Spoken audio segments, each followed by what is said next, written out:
പാർലമെന്റിൽ ഇന്നും പ്രതിപക്ഷ പ്രതിഷേധം തുടരുകയാണ്. അദാനി വിഷയത്തിൽ പ്രതിപക്ഷം സഭയ്ക്ക് പുറത്ത് പ്രതിഷേധിച്ചു.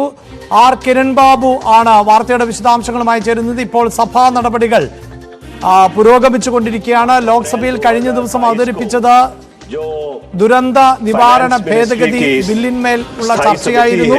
उसने लघु और छोटे उद्योगों के ऊपर एक रिपोर्ट इस सदन के पटल पे रखी थी। उस रिपोर्ट में यह कहा गया है कि जो क्रेडिट गैप है एमएसएमई सेक्टर में, छोटे और लघु उद्योगों में, वो 20 से 25 लाख करोड़ का है।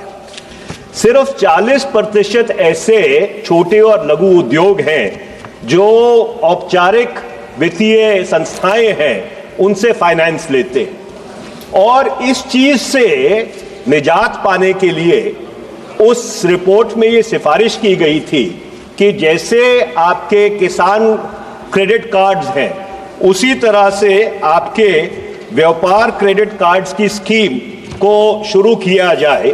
और ये इसलिए जरूरी है क्योंकि 30% जो भारत की जीडीपी है वो लघु और छोटे उद्योगों से आती है। 45% जो आपकी मैन्युफैक्चरिंग आउटपुट है वो छोटे और लघु उद्योगों से आती है, और 48% जो आपका एक्सपोर्ट है वो एमएसएमई सेक्टर से आता है। तो मैं मंत्री जी से ये पूछना चाहता हूं कि जो 8 अप्रैल 2022 की फाइनेंस मिनिस्ट्री की स्थायी संसदीय समिति की रिपोर्ट की सिफारिशें हैं, उसको आपके मंत्रालय ने लागू किया है कि नहीं किया है? मंत्री अध्यक्ष महोदय, ആർ കിരൺ ബാബു ആണ് നാഷണൽ ഡെസ്കിൽ നിന്നും ചേരുന്നത്.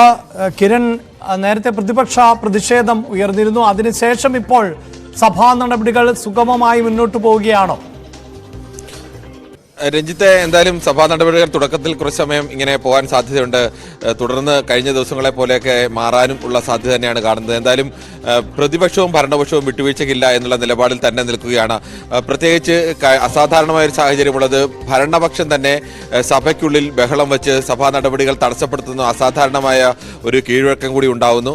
അതുകൊണ്ട് തന്നെ എന്തായാലും ഇന്നും സഭ മുന്നോട്ട് പോകാനുള്ള സാധ്യത വളരെ കുറവാണ്. ഇന്ന് സഭാ സമ്മേളനം തുടങ്ങുന്ന 11 മണിക്ക് മുമ്പ് പാർലമെന്റ് മന്ദിരത്തിന് തൊട്ട് മുന്നിലായി പ്രതിപക്ഷ എംപിമാരുടെ എല്ലാം നേതൃത്വത്തിൽ അദാനി വിഷയത്തിൽ ഒരു പ്രതിഷേധം സംഘടിപ്പിച്ചിരുന്നു. ആ പ്രതിഷേധത്തിന് ശേഷമാണ് പ്രതിപക്ഷ എംപിമാരെല്ലാം രാജ്യസഭയിലേക്കും ലോക്സഭയിലേക്കും നീങ്ങിയത്. ഈ പ്രതിപക്ഷത്തെ ഈ വിഷയത്തിന് മറുപടി എന്നോണം കേന്ദ്രമന്ത്രി ഗിരിരാജ് സിംഗ് സോറസിൻ്റെയും അമേരിക്കൻ വ്യവസായിയായ ജോർജ് സോറസിൻ്റെയും സോണിയാഗാന്ധിയുടെയും ചിത്രങ്ങൾ ചേർത്ത് വെച്ചുള്ള പോസ്റ്ററുമായിട്ടാണ് എത്തിയത്. അങ്ങനെയുള്ള 3-4 പോസ്റ്ററുകൾ കയ്യിൽ പിടിച്ചുകൊണ്ട് ഈ ബന്ധമാണ്, അല്ലെങ്കിൽ അമേരിക്കൻ വ്യവസായിയുമായിട്ടുള്ള സോണിയാഗാന്ധിയുടെ ബന്ധമാണ് അവർ ഇന്ത്യക്കെതിരെ തിരിയാനുള്ള കാരണം എന്നുള്ള ആരോപണം ഉന്നയിക്കുകയും ചെയ്തു. ഈ വിഷയം ഉയർത്തിക്കൊണ്ടാണ് പ്രധാനമായും ഭരണപക്ഷം പ്രതിപക്ഷത്തെ നേരിടുന്നത്. സോണിയാഗാന്ധിക്ക് അമേരിക്കൻ വ്യവസായിയായ ജോർജ് സോറസുമായി ബന്ധമുണ്ടെന്നും ജോർജ് സോറസിൻ്റെയും അദ്ദേഹത്തിന് ഉടമസ്ഥയിലുള്ള മാധ്യമ സ്ഥാപനത്തിൻ്റെയും താല്പര്യം പരിഗണിച്ചാണ് ഇന്ത്യൻ പാർലമെന്റിൽ ഇത്തരത്തിൽ കോൺഗ്രസിൽ രാഹുൽ ഗാന്ധിയും സോണിയാഗാന്ധിയും ബഹളം വെക്കാൻ നിർദ്ദേശം നൽകുന്നതെന്നുമാണ് BJPയുടെയും ഭരണപക്ഷത്തിൻ്റെയും പ്രധാനപ്പെട്ട ആരോപണം. അത് ഉയർത്തിക്കൊണ്ട് ഭരണപക്ഷം ഒരു വശത്ത് വലിയ ബഹളവുമായി എണീക്കുന്നു. മറുവഴിക്ക് കഴിഞ്ഞ ദിവസങ്ങളിലെല്ലാം തന്നെ തുടർച്ചയായി ഒരേ ആവശ്യം തന്നെയാണ് ഉന്നയിക്കുന്നത്. ഇന്ത്യ ബ്ലോക്കിൽ നിന്ന് കോൺഗ്രസിന്റെ നേതൃത്വത്തിൽ അത് അദാനിക്കെതിരെ അന്വേഷണം വേണം, ജോയിന്റ് പാർലമെന്ററി സമിതിയുടെ അന്വേഷണം വേണം എന്നുള്ളതാണ്. ഈ അന്വേഷണ ആവശ്യം ഉന്നയിച്ചുകൊണ്ടാണ് അവരും ഇന്നും ഈ ആവശ്യം തന്നെ സഭയിൽ ഇരു സഭകളിലും ഉന്നയിക്കാൻ തന്നെയാണ് സാധ്യത. അല്പസമയത്തുള്ളിൽ വീണ്ടും സഭ പ്രക്ഷുബ്ധമാകാനുള്ള സാധ്യതയാണ് ഇരുഭാഗത്തു നിന്നും ഇതുവരെയുള്ള പ്രതികരണങ്ങളിൽ നിന്നും വ്യക്തമാകുന്നത്. ഇന്നും പ്രതിപക്ഷ പ്രതിഷേധം പാർലമെന്റിൽ തുടരുക തന്നെയാണ്. അതേസമയം ഇപ്പോൾ സഭാ നടപടികൾ മുന്നോട്ട് പോകുന്നുണ്ട്. പക്ഷെ വരും മണിക്കൂറുകളിൽ വീണ്ടും സഭ പ്രക്ഷുബ്ധമാകാനുള്ള സാധ്യതയുണ്ട് എന്നാണ് ആർ കിരൺ ബാബു റിപ്പോർട്ട് ചെയ്യുന്നത്.